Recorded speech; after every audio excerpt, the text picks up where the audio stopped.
大家好，欢迎来到听书学史。今天我要给大家介绍由和田秀树医生所著的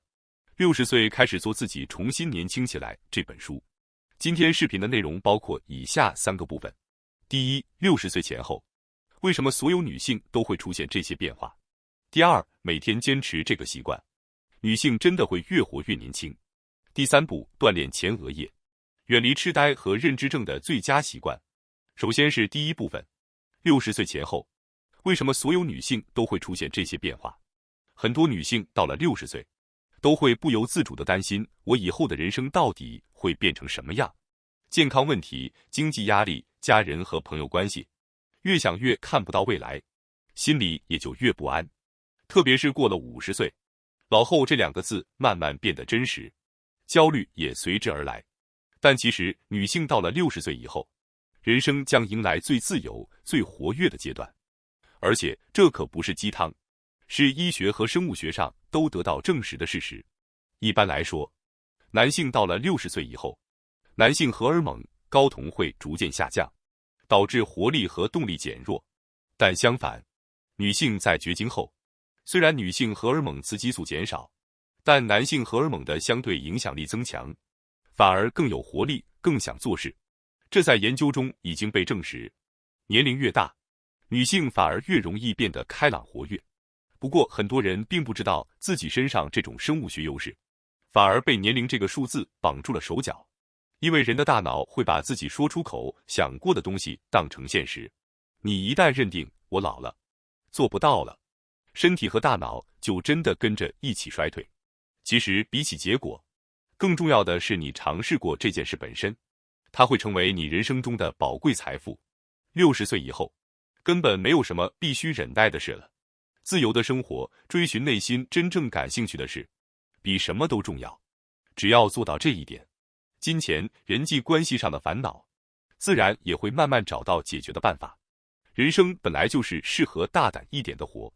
与其被过去的常识束缚，不如把今后的生活当成一场宏大的实验，好好享受一下吧。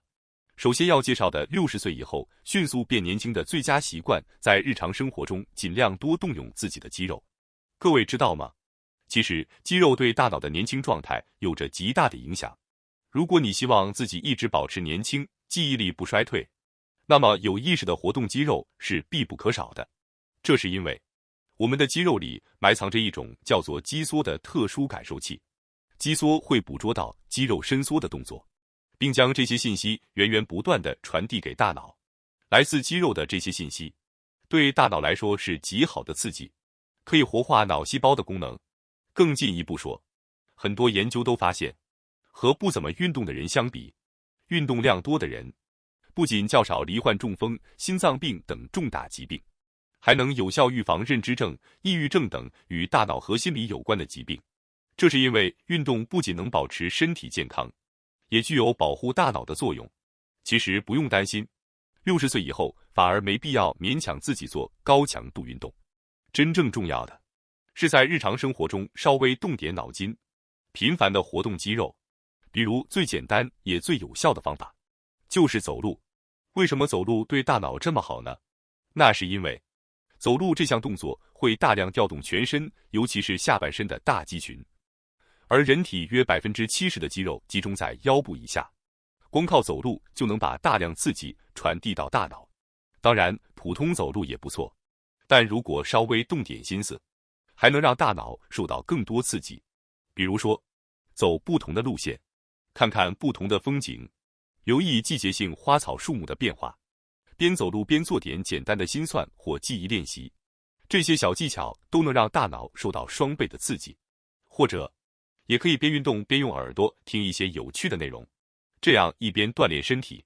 一边刺激大脑，达到一举两得的效果。另外，运动还可以增加一种叫脑源性神经营养因子的特殊物质，它能促进脑细胞的成长，甚至生成新的神经回路，因此被誉为让大脑恢复年轻的奇迹物质。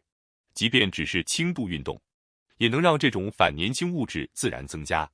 维持或改善记忆力与认知功能。而且运动还能改善血流，让大脑获得更多新鲜的氧气与营养，加速疲劳恢复。活化老化中的大脑。这些效果相信大家或多或少都听说过，所以适度活动肌肉，不只是为了锻炼身体，更是对大脑有极大好处的事情。希望你能从今天开始，哪怕只是增加一点点日常的小动作，比如做饭的时候刻意来几下深蹲，看电视时活动一下脚踝，尽量不坐电梯，多走几步楼梯，晒衣服的时候踮脚伸展几次。这些微不足道的小动作，积少成多，也会产生意想不到的效果。关键在于能否无压力、开心持续，不要带着必须锻炼的负担，而是以一种做了之后心情更好、大脑和身体都在变年轻的积极心态，把这些习惯慢慢融入生活，这才是保持大脑年轻的第一秘诀。过了60岁，人生的乐趣越来越多，找到新兴趣爱好的人，几乎无一例外，都是经常活动身体的人。大脑和肌肉关系非常亲密，通过活动身体，大脑会感到愉悦，心情也会变得积极。当心态变得年轻，身体自然也会随之变年轻。那么接下来要介绍的第二个60岁以后迅速变年轻的最佳习惯，就是利用下楼梯来进行肌力锻炼。说到楼梯训练，很多人可能首先想到的是爬楼，但实际上下楼梯才是锻炼肌肉非常有效的方法。这是个意外鲜为人知的事实，尤其是随着年龄增长，人们在下楼梯时所使用的肌肉更容易衰退。下楼的时候，腿部和腰部的肌肉其实比想象中用的更多。如果你试着慢慢的下楼，就能明显感觉到大腿前侧肌肉紧绷，一边支撑体重一边对抗重力的状态。而当走路变得麻烦、懒得动时，就会陷入缺乏运动、肌肉衰弱的恶性循环。反过来说，只要好好锻炼这些肌肉，即便年纪大了也不容易摔倒，能长久保持自己双腿走路的能力。当然不必一开始就勉强自己，如果关节有不安，可以扶着扶手，慢慢安全的下楼就足够了。关键是要每天有意识的坚持，通过每天一点点使用楼梯，不仅能锻炼肌肉，骨骼和关节也会变强，大脑也能受到刺激，每次下楼梯就能实现大脑和身体同时逆龄，简直太棒了。接下来是第二部分，每天坚持这个习惯，女性真的会越活越年轻。首先要介绍的第一个习惯，预防肠道炎症。你知道吗？要让身体长久保持年轻健康，维持肠道健康非常重要。最近肠道养护这个词也很流行，其实肠道健康在防止衰老方面扮演着极为重要的角色。人类变老的原因之一是细胞炎症，随着年龄增长，细胞不可避免的会受到损伤，身体各处也会出现细微的炎症。这种炎症如果长期持续，细胞就会变弱，衰老的速度也会加快。那么如何防止炎症呢？答案就在肠道。人体大约 80% 的免疫细胞都集中在肠道里，当肠道健康，免疫系统才能正常运作，迅速排除体内不需要的物质，顺利修复受损细胞。也就是说，只要肠道健康，就能将细胞炎症控制在最小限度。在这里，特别希望大家注意的一点是，持发型过敏，这和花粉症或食物过敏那种马上就会发作的过敏不同。持发型过敏是慢慢侵蚀身体，很难察觉的过敏。尤其麻烦的是，这种持发型过敏会让肠道慢慢产生炎症。其实，原本可以通过专门的 IgG 抗体血液检测简单确认自己有没有这种过敏，但其实我们自己通过细心观察身体状况，也能发现，比如吃了某种食物后，第二天总觉得特别疲倦，某种食物总让你拉肚子，或者吃完后舌头会有轻微刺痛感。如果有这些情况，那就得注意了，这可能就是导致你肠道炎症的食物，可以尝试暂时避开这类食物，看看身体是否明显变好。如果改善了，那80%就是这类持发型过敏在作祟。比如说，最常见的例子就是小麦中的麸质，有不少人吃了面包或意大利面后，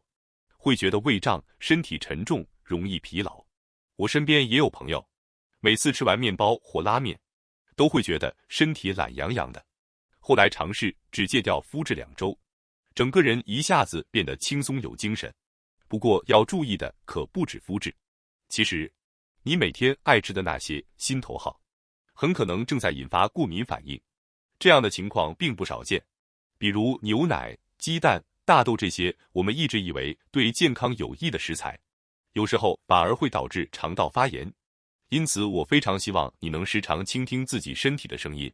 留意吃完食物后的身体变化，变得更加敏感。为了抑制肠道的炎症，不仅要减少那些肠道不太喜欢的食物，当然还要积极摄取发酵食品和富含膳食纤维的食材，例如每天吃纳豆、泡菜、米糠腌菜等发酵食品，可以增加肠道中的益生菌，提升抗炎作用。另外，如果能在日常餐桌上多添加海藻、菇类等富含食物纤维的食材，你会切实感受到肠道环境正在发生显著改善。只要肠道保持健康，免疫力自然提升，细胞也会逐渐变年轻，整个人看起来和感觉都会更有精神，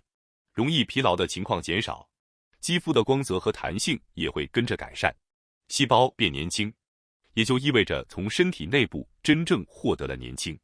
接下来要介绍的第二个习惯，尝试自己没吃过、没喝过的食物和饮品。随着年纪增长，我们常常会变得只吃自己喜欢、熟悉的食物，尤其是到了60岁以后，更容易只选择那些习惯的味道，很少再去挑战新的口味。但其实，有意识地尝试新食物和饮品，正是保持大脑年轻活跃的秘诀之一。如果总是吃同样的食物，大脑便会习惯这种刺激，感受到的新鲜感和刺激也会逐渐减少。相反，当你尝试没吃过的食物、没喝过的饮品时，大脑会调动味觉、嗅觉、触觉等各种感官，全力运作，前额叶皮层也会变得异常活跃。医学研究也证明，体验新的味道和香气，能有效刺激并激活大脑，而且挑战新食材还有助于改善肠道环境。肠道里大约有1000种以上的肠内细菌，所吃的食物会直接影响菌群的平衡。吃和日常不同的食材，能增加肠内菌种的多样性，改善肠道环境。肠道环境改善，免疫力自然提升，能抑制细胞炎症，进而达到身体全面变年轻的效果。例如，平时主要吃和食的人，不妨偶尔尝试一下东南亚的香料料理，或者欧洲的香草料理如何？很多香料和香草都被科学证明具有抗氧化、抗炎功效，能帮助细胞保持年轻，让你从肠道开始变年轻。此外，尝试从未吃过的食物或饮品，还能刺激大脑内多巴胺的分泌。多巴胺又被称为快乐荷尔蒙，在体验新鲜事物的时候会大量释放，这样一来，你的心情会变得更加积极愉快，日常生活也会充满期待和乐趣。不妨从每周1次尝试没吃过的食材这个习惯开始吧。接下来是第3个部分，锻炼前额叶，远离痴呆和认知症的最佳习惯。首先要介绍的，就是一个通过清理让你变年轻的最佳习惯。平常生活中，你是否也会注意到某些地方有点脏，心里在意，却总是想着下次再说？比如洗手台的镜子上留下的水渍，厨房水槽的污垢，玄关堆积的灰尘或泥土。这些虽说不上严重，但总是被我们习惯性的搁置。但其实，把这些看着在意的小地方打扫干净，就是让你越来越年轻的秘密钥匙。因为每当你动手清理这些地方的时候，前额叶就会被刺激，而且心理上也有很大的好处。你有没有这种经历？原本只是想随便擦一下，结果不知不觉变成了大扫除。那是因为看到变干净的瞬间，大脑获得了愉悦的刺激，激发出我想继续整理的欲望。也就是说，清扫不仅是让环境整洁，更是清理内心的小烦恼和压力。我们平时在不知不觉间，容易把各种小压力和郁闷藏在心里。这个时候，只要把眼前一个看得见的地方打扫干净，心情也会跟着平静下来，压力自然释放。事实上，科学研究也证明，打扫的时候，大脑会分泌被称为幸福荷尔蒙的血清素，让心情变得更加平和愉快。比如今天只擦一下镜子，或者只整理一下抽屉，轻松开始就好。接下来要介绍的第二个锻炼前额叶、远离痴呆和认知症的最佳习惯，就是写下你死之前一定要完成的事。大家平时有没有想过，有一天想去做某件事，想挑战的新事物，却只是放在脑子里，没真正写下来？其实这样太可惜了，因为人类的大脑，单靠想象的刺激，远不如亲手写下来的时候强烈。科学研究已经证明，把想法写在纸上，比放在脑子里刺激要大得多。尤其是年过60岁以后，即便心里想着我也想尝试点新鲜事，总是容易觉得麻烦、害怕、不安，最后不了了之。而对于这种情况，我非常推荐把死之前想做的事清单写在纸上。为什么写下来这件事会这么好呢？其实是因为大脑中的前额叶皮质和这件事密切相关。前额叶皮质是前额叶的一部分，主管计划性、意志力和行动力，是大脑中非常重要的区域。研究发现，当人们将某件事具体写下来时，前额叶会被高度激活。也就是说，把想做的事写在纸上，这个看似简单的动作，会给你的大脑带来积极刺激，激发你的动力和行动力。不仅如此，写下来还有促进被称为幸福荷尔蒙的多巴胺分泌的效果。比如，我想去一次海外旅行，我想和家人一起去滑雪放松一下等。把这些梦想和目标写在纸上，光是这个动作，就能让大脑变得积极，多巴胺分泌，心情也会随之变好。这一点已经通过科学实验证明了。另外，从心理学的角度来说，把自己想做的事写出来，也有助于缓解压力、稳定情绪，因为对未来抱有希望，将梦想具体化并付诸意识，会促进大脑内幸福荷尔蒙如多巴胺、血清素的分泌，让心情自然变得平静，更容易感受到幸福。而且，当你慢慢去实现这些写下来的梦想，就会一点点增强自信，整个人的气色、表情都会变得明亮，甚至身边的人都会说你最近是不是变年轻了？这种状态一定会给你带来更多的活力。那么，第三个锻炼前额叶、远离痴呆和认知症的最佳习惯，就是看人机动画。最近在大人之间迷上动画的人越来越多，可能有些人会觉得动画是小孩子看的吧，但实际上，动画的世界里隐藏着不分年龄都能享受的乐趣。特别是近几年，有很多动画作品，不只是给孩子看，也能深深打动成年人的内心，引发巨大的话题。那么，为什么成年人看动画会对身心产生良好影响呢？其实，从脑科学角度来说，感受到兴奋、激动这类情绪，有助于延缓衰老，提升健康意识。比如，当你被动画的剧情吸引，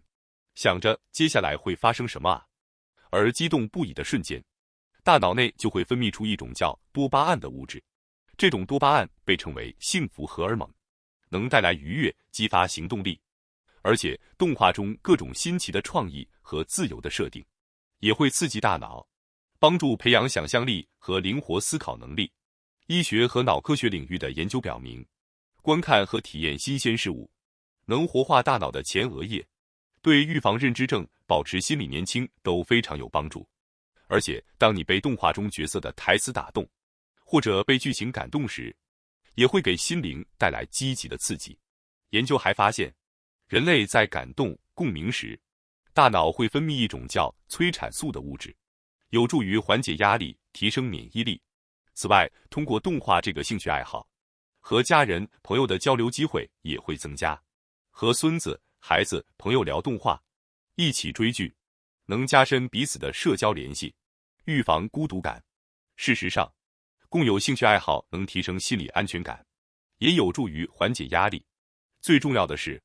为了让每天过得快乐，必须要有一件自己能全情投入的兴趣。